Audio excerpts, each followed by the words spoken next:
उत्तर प्रदेश में भ्रष्टाचारियों के खिलाफ बड़ी कार्रवाई हुई है।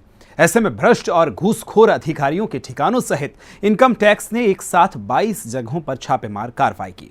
लखनऊ, कानपुर समेत दिल्ली में आयकर विभाग ने अपनी रेड की है।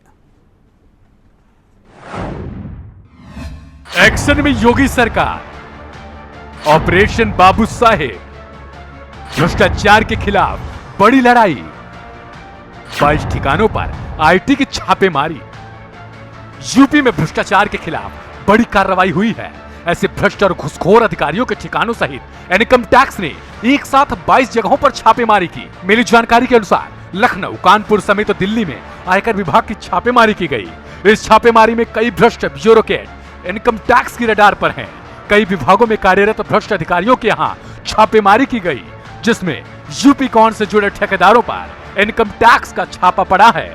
आईटी के रडार पर कई विभागों के कर्मचारी, उद्योग विभाग, उद्यमिता विकास संस्थान, उद्यमिता प्रशिक्षण संस्थान के अधिकारी रडार पर, यूपी इंडस्ट्रियल कंसल्टेंट लिमिटेड और प्राइवेट सेक्टर के कुछ संस्थानों पर छापेमारी। इससे पहले 18 जून को उपायुक्त उद्योग राजेश यादव, मंगललानी ग्रुप और गोल्डन बास्केट फर्म पर छापे मारकर करोड़ों रुपए सीज किए गए थे। अब वरिष्ठ नौकरशाहों के करीब बताए जा रहे राजू चौहान और देशराज के ठिकानों पर कानपुर में छापे मारे गए।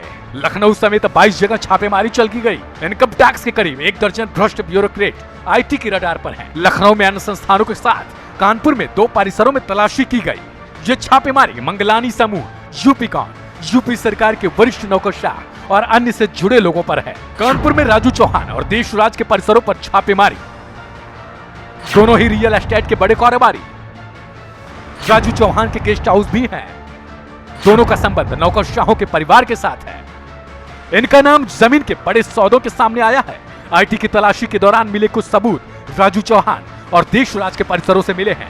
दोनों के पास बड़े बड़े लैंड बैंक हैं। इतना ही नहीं, मिल रही जानकारी के मुताबिक इनकम टैक्स की टीम दिल्ली के शाहदरा स्थित आवास से डीपी सिंह के यहाँ पहुंची थी। इनकम टैक्स की टीम उन्हें अपने साथ लखनऊ लेकर गई। डीपी सिंह फिलहाल कानपुर में कार्यरत हैं।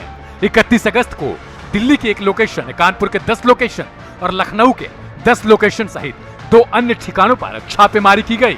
जिस तरह से यूपी में योगी आदित्यनाथ की सरकार लगातार अपराधियों और माफियाओं पर शिकंजा कस रही है, उसी तरह से प्रदेश में ऐसे लोगों पर सरकार की निगाहें बनी हैं, जिन लोगों ने अवैध तरीके से धन इकट्ठा कर रखा है। लिहाजा आईटी की इस छापेमारी से प्रदेश में उन लोगों पर लगाम जरूर लगेगा, जिन्होंने भ्रष्टाचार को बढ़ावा देकर धन कमाए हैं। ब्यूरो रिपोर्ट, हिंदी खबर।